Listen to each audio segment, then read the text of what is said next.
Olá, estudante! Nesse vídeo nós realizaremos a nossa primeira questão de programação competitiva. Vou mostrar para você um pouco da prova, como funciona, como extrair os dados das questões e como interagir com elas aqui. Vai ser bem legal, vem comigo que a gente vai tirar de letra. Pessoal, estou aqui com uma prova aberta, esse é o exemplo da prova de 2024, tá? Um caderno de provas aqui. É um conjunto normalmente de 10 a 15 questões, tá? São 5 horas de prova. Então, a gente tem aqui, nesse caso, são 12 problemas. Então, cada questão ela é basicamente dividida entre um enunciado, tá, que vai nos contar o que a gente precisa fazer. Um exemplo de entrada, normalmente um ou mais exemplos, aqui 2, 3 exemplos, tá? E os respectivos, as respectivas saídas para esses casos de entrada, tá? Então, o que a gente vai ter em cada questão aqui é um enunciado que vai indicar qual é o problema que a gente está resolvendo, vai especificar ali os dados, a gente vai ter aqui uma especificação das entradas, qual que vai ser o tamanho da entrada ali, das variáveis que são permitidas, até para a gente se preocupar nos tipos de dados que a gente vai utilizar, né? E também qual que vai ser a saída esperada do nosso programa, né? Então, vai ser justamente essa questão aqui que a gente vai resolver juntos hoje, tá? Chama-se atenção à reunião. Então, eu já estou com ela aqui no meu OneNote. Vamos ler juntos aí e ver o que ela quer de nós. Vamos desmistificar aí a programação competitiva juntos, tá? Então, vamos ler aí o que essa questão pede, tá?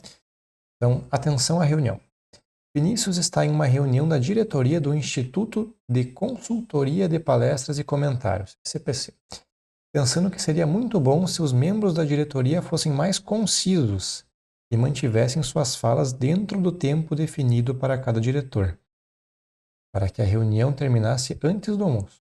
Infelizmente, devido à natureza da instituição, todos gostam muito de falar. Sabendo que há N diretores que irão falar na reunião, cada diretor irá falar pelo mesmo tempo e entre duas falas consecutivas há um intervalo de 1 minuto, determine a duração máxima de cada fala. Olha só, aqui já tem uma indicação do que a gente tem que fazer. Determine a duração máxima de cada fala em minutos para que a reunião dure no máximo K minutos. Eu sei que num primeiro momento assusta essas letras N, K, o que é isso? Ó, vai ser especificado aqui embaixo, de uma forma mais clara. Então, olha só. A primeira linha, ó, especificação da entrada, aqui, né? Sempre vai ter um bloco entrada e um bloco saída, indicando o que tem em cada um, né? Então, a entrada, que é esse bloco de K. Olha só. A primeira linha contém um inteiro N, que vai de 1 até 100, e que significa que é o número de diretores, tá? Então, esse primeiro número aqui nada mais é do que N, que é diretores, tá? Só isso. Beleza? A segunda linha, opa, essa linha de baixo, é o K. Opa, essa linha aqui é o K.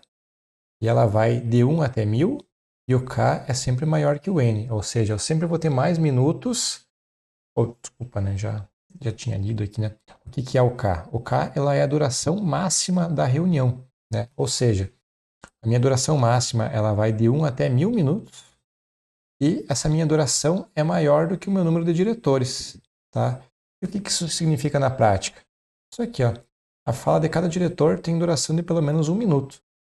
Ou seja, se eu tenho um total de minutos ali maior do que o meu número de diretores, eu vou ter ali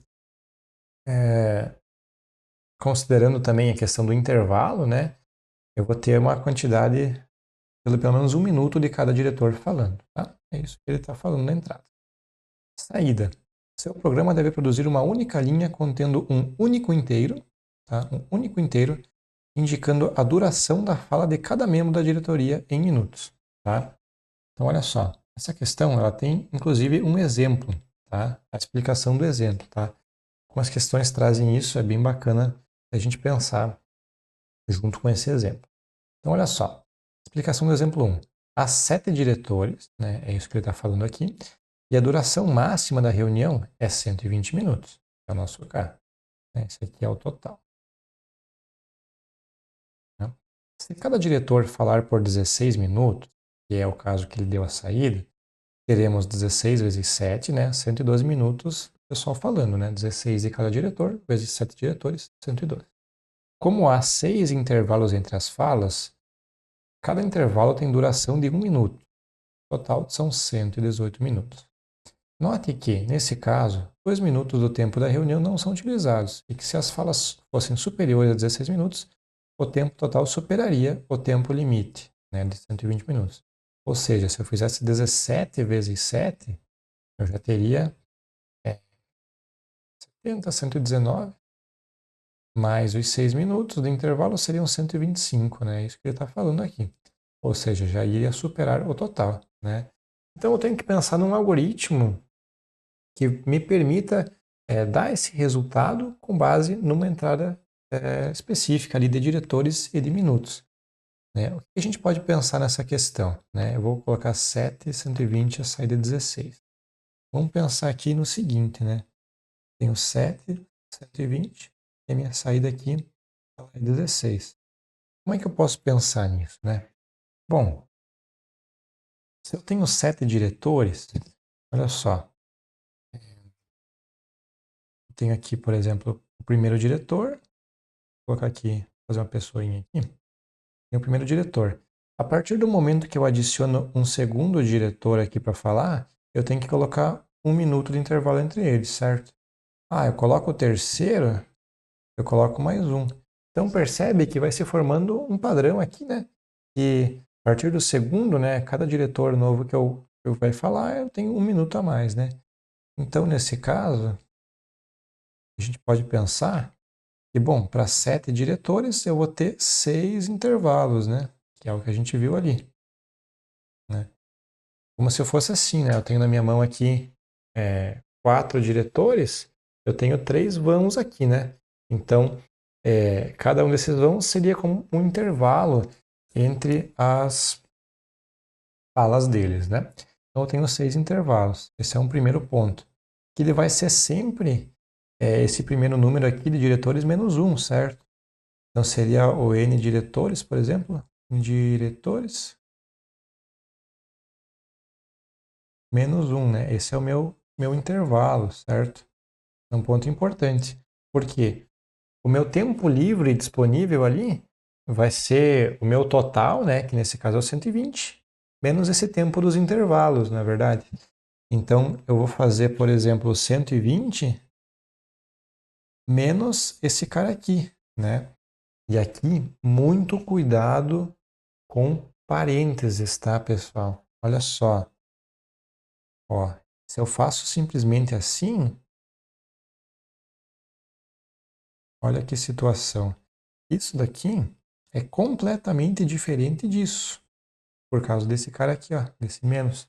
Então, muito importante a matemática básica às vezes nos engana, porque olha só, e aí a importância de fazer teste de mesa, fazer na mão ali os casos ali e avaliar. Olha só, se eu faço assim, olha o que eu teria aqui, ó, por exemplo, 120 menos 7 menos 1. Isso daqui é 120 menos 8, né? Daria 112, né? Só que eu tenho que fazer, na verdade, 120 menos 6, não menos 8, né? Ou seja, é isso daqui que eu tenho que fazer, certo?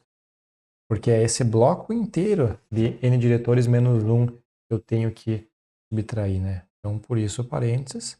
E aí sim, aí eu tenho 114, que daí faz mais sentido, né? Beleza, pessoal? Outro caso, tá? Paralelo aqui só. Seria a mesma coisa que eu fazer 120 menos n diretores mais 1, tá? Aí eu tô correto. Porque daí eu tô fazendo 120 menos 7 mais 1, né? Daí eu tô corrigindo. Como eu tô, em vez de subtrair 7, que seria, como esse é meu exemplo aqui do 4, eu tirar os 4, eu corrijo 1 porque eu só quero os vãos, né? Então, opa, ele tira 4, eu só tiro 3, né? Aí eu tô correto, tá? Beleza. Então a gente tem que respeitar a matemática. E aí depois, com isso que sobrou, eu vou dividir entre os 7 diretores, né? Esse aqui é o meu total. Aí sim eu faço, opa, 114 dividido por 7. Opa, aí isso é o que sobrou, tirando os intervalos, né? Opa, aí sim eu posso fazer aqui 1, e aí eu fico com 7, sobra 4. Desço 4 aqui. 44 dividido por 7, opa, 42 dá 6, 49 já passa, né? Então, 42, 7 vezes 6, 42. Então, 6, 42. Sobra 2. Esse é os 2 minutos que não vão ser utilizados, né? Como eu estou trabalhando com inteiros, esse resto aqui eu não vou utilizar. Para mim, me importa muito mais esse 16. Então, esse é o meu algoritmo, né? Opa, eu tenho aqui, então, 120 pessoas. Eu vou tirar aqui uma quantidade de N diretores menos 1, porque é a quantidade de intervalos do minuto que eu tenho. Isso que sobrar, eu divido pela minha quantidade de diretores e eu vou ter minha resposta. Vamos para a mão na massa agora, então. Vamos pensar como transformar isso tudo em código. Tá? Então, estou aqui no meu VS Code. Vou criar aqui um arquivo atenção à reunião, .cpp, e vamos fazer aqui o nosso teste, tá? O nosso código. Então, vamos incluir aqui uma lib, que é a bits. Cadê aqui? Onde é que está ela? Eu tenho ela copiada aqui, essa lib aqui. Vocês não precisam decorar o nome de lib, tá? Fiquem tranquilos quanto a isso. Inclusive, vocês podem levar materiais de estudo para a prova, tá? Inclusive, esse vai ser um assunto para um outro vídeo. Mas fiquem tranquilos, não precisa decorar nome de biblioteca, nome de função. Com o tempo vocês vão decorando, tá? Funções ali, mas não é o problema, tá? Foquem no aprendizado sempre. Então, vamos criar aqui uma estrutura básica. Int main, certo? Vou usar aqui o namespace std, para a gente não precisar colocar std dois pontos sempre. Então, using namespace std. Então, vamos começar pelo começo, lendo as entradas, né? Eu recomendo, pessoal, que no começo, especialmente, a gente não coloque esses nomes de variáveis com K, com N aqui. Vamos colocar nomes que a gente consiga lembrar o que eles significam ao longo do código e facilitem a nossa interpretação, tá? Então, eu vou colocar, por exemplo, em vez de N, vou chamar N diretores e K minutos, por exemplo, tá? Então, vamos colocar aqui assim, int N diretores, K minutos. E aí eu sei minutos. E aí eu sei que significa que é a minha quantidade de diretores e o meu total de minutos, certo? Assim, eu vou fazer o CIN aqui de N diretores, depois o CIN de K minutos. Por que eu coloquei um CIN em cada linha, pessoal? Não tem porquê, tá? Fiquem tranquilos. Pode funcionar assim também. Será que pode? Vamos dar uma olhada nisso. Vou mostrar para vocês aqui. Olha só a diferença do CIN em uma linha e em duas, neste caso. Olha só, vou só rodar esse daqui. E olha só, vou colocar aqui 127. Olha só, não tem diferença nenhuma, tá? Então, fiquem tranquilos aí, pode usar em uma linha ou em duas, tá? Coloquei em duas para a gente entender melhor como vai funcionar a estrutura aqui do código, tá? Então, o CIN ele vai ler das duas formas, tá? Tranquilo. Então, lendo as entradas, o que eu vou fazer agora? Eu vou fazer o meu algoritmo aqui, né? Bom, eu sei que eu tenho que primeiro saber quanto tempo eu vou ter de intervalos e aí subtrair esse tempo do meu total para saber quanto vai estar disponível para os diretores, né? Então, eu vou fazer aqui o seguinte, eu vou criar um int minutos disponíveis, por exemplo. ele vai ser o meu total de minutos menos, aí o parênteses, o meu número de diretores menos 1, certo? Assim, eu vou ter quanto sobrou, tirando aqueles intervalos. E aí, a minha saída, ela vai ser basicamente, eu vou colocar aqui minutos diretor, por exemplo. Vai ser os meus minutos disponíveis divididos pelo meu total de diretores, né? Meu N diretores, tá? Então, olha só. Então, aqui nesse caso está vindo o 7, aqui está vindo o 120, tá? Desse meu primeiro exemplo aqui, tá? Aí, aqui eu faço 120 menos 7 menos 1, para descontar esses 6 minutos. E aqui eu estou fazendo o 114 dividido por 7, que vai me retornar 16. Como eu estou trabalhando com inteiros, eu já não tenho a parte da vírgula, né, do flutuante. Então eu não preciso fazer nenhum arredondamento, nada do tipo aqui. E agora é só exibir a resposta. Então eu vou exibir com Cout, minutos diretor.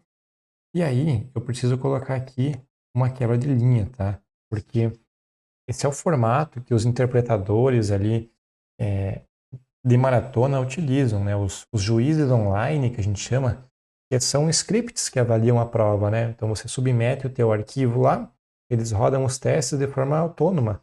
Então eles vão rodar e essa quebra de linha é importante para separar ali uma saída da outra, enfim, para tal o término do programa, né? Então eles usam isso, então por padrão ali, todos os programas que a gente resolver, a saída ela vai terminar com NDL, tá? Pelo menos a última saída, né? Se a gente tiver que exibir mais de uma informação, a última com certeza vai ter um NDL. Tá? Então vamos rodar aqui e vamos ver se isso aqui faz sentido.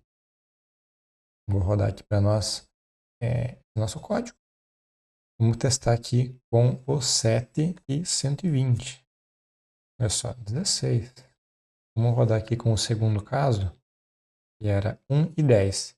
Olha só, esse caso aqui é interessante também, né? Ó, eu vou ter um diretor só, 10 minutos. Então, só vai ter ele, tem que dar 10, né? Vamos ver se dá 10. Deu 10, beleza, né? E agora um terceiro caso ali, que é o do 100 e do 1000. Vamos ver aqui. 100, 1000, deu 9. Perfeito, né? Era a saída esperada. Feito isso, vamos submeter esse nosso código para avaliação do juiz online e ver se a gente vai ser feliz aí, né, cara? Vamos fazer esse teste. Então, deixa eu vir aqui. Estou aqui no nosso Codeforce, maratona, plataforma aí para a gente submeter códigos, né? Vou vir aqui, dar um escolher arquivo.